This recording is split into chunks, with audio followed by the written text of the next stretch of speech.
This morning I want to tell you a story about a man who was walking across the road. And as he was walking across the road, he didn't see a car coming and the car hit him. And of course, the impact of that caused him to hit the ground at an incredible speed and knocked him on his head. And in the process, not only did he get a concussion, but he was into a coma for a number of days. During that time, his loving wife sat beside him every moment. And when he finally opened his eyes, there was his wife, holding his hand, stroking his hand, and beckoning him to come back to consciousness. And he sat there for a moment. And as his faculties came back to him, he said, "You know, honey, you've been by my side through everything. During college, I was a struggling student. I had a hard time getting decent grades. I failed a lot of courses, but you were always there. You were always encouraging me to go on. You were always encouraging me to try again." And he stopped again for a moment and he thought about where he was at.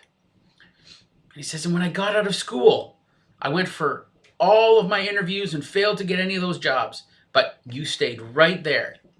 You cut out all the classified ads for me. You saw all the internet postings on the internet and you would print those off for me. And if you heard of anything from any of your friends about a job that might suit my skills, you would pass that on to me.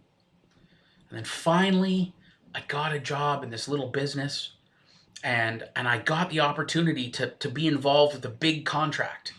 I thought, here's my opportunity. I'm finally going to make it. But I made one little mistake.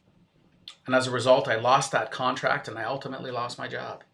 And then I finally got another job after being laid off for some time. But I never got promoted. I was never recognized for the things that I did.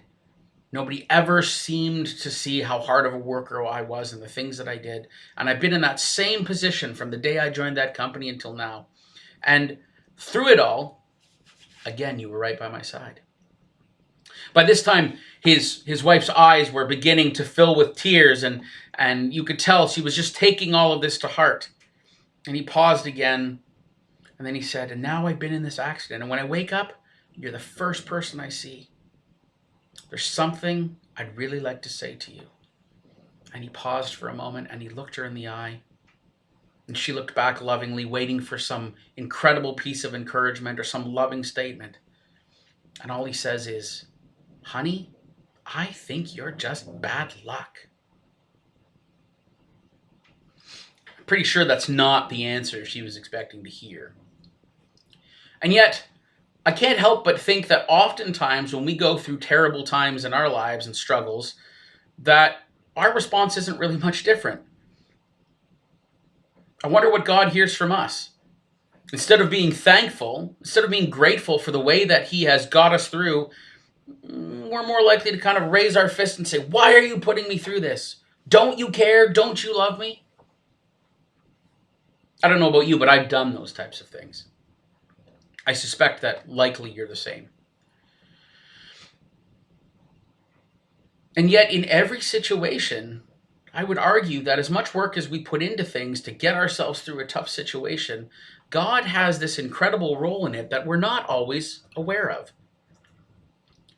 Take the Apostle Paul, for instance. In his writings, one of his letters to one of the early churches, the church in Corinth, he talks about his suffering this way. He says, "I was afflicted in every way." That means is that he suffered some sort of tribulation in his life. He was troubled by this or troubled by that. Things just weren't going well.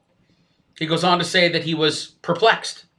And basically that term perplexed in this case means that he was thrown into doubt a number of times. He was out of loss mentally. He couldn't figure out which way to turn or what to do. He goes on to say that he was persecuted. That's a really strong word. Persecuted in Paul's context would have meant like being driven away from people or attacked verbally, emotionally, mentally, physically harmed. In fact, we know that the Apostle Paul was almost killed in terms of standing for his faith and doing the right things. Paul finally says that he was struck down, that he was knocked down by life or circumstances, that he was, pushed around, beaten around, that type of thing. And I know that's often the way we feel when we go through some rotten time, some struggle, some tribulation in our life. What's interesting though is I've only given you half of what the Apostle Paul says, because Paul actually has a response to every one of those things that I spoke about already. For instance, when Paul says that he's afflicted in every way, that he's suffering tribulation, like things are, kind of closing in on him, his response is to that is to say, but I wasn't crushed. When Paul talks about being in doubt and being at a loss mentally, not being confused, not being able to figure things out, being perplexed, he says, but I wasn't driven to despair. In response to the idea of being driven away, persecuted, attacked, physically harmed, almost killed, he says, I wasn't forsaken. In response to this idea of being struck down, knocked down by life or circumstances, beaten up, he says, but I wasn't destroyed. You see, Paul recognized something that I think we often forget. We're actually not in all of this stuff alone. God is there, but sometimes we're so focused on the tribulation and the crappy stuff that's happening to us that we forget that God is keeping us from being completely crushed. God is keeping us from being driven to despair. With God in the picture, there is always hope. God's keeping us from being forsaken because he's not leaving. And God's keeping us from being destroyed. So the challenge, I think, is this. Both during our time of crisis and after, we need to take moments to reflect on the situation and ask this simple question. God, where were you when I felt like this? God, where were you when I was experiencing that? Sometimes it's really hard to see in the midst of our trial and tribulation. So what I would suggest, along with trying to do it during the crisis, is after the crisis has been averted, after we've gone back to some sense of normalcy in our lives, it's often very effective at that point to go before God and say, God, where were you in the midst of this? We have that saying, hindsight is 20/20. It's always much easier to look back when the situation is over and look at it from a place of feeling safe, of feeling stable. One of the things I say to people often is allow God to reframe the narrative for you. You see, we have a perspective of how things have gone. And oftentimes people confuse perspective with truth. Perspective and truth are two different things. Perspective is the way that we view it. And sometimes that perspective is truth, but oftentimes that perspective is not truth because we are seeing things in a way that is not accurate. And that's why that 20/20 hindsight, that opportunity to reflect afterwards is so helpful, because what it allows us to do is to spend time with God and to see things from God's perspective.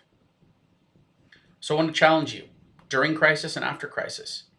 Allow God to show you where he was during those difficult moments. And the result is that it will change the way that you view a situation. It will change the way that you view yourself. And it will change the way that you view God. It will strengthen your faith and prepare you for whatever comes next. I hope this has been helpful, guys. If you want to read about what I've just spoken to you now, I've written up a little devotional in the Hope's Happenings, which will be coming out shortly, which talks about the same thing. Anyway, have a good day, guys. Glad I could just spend a few moments with you.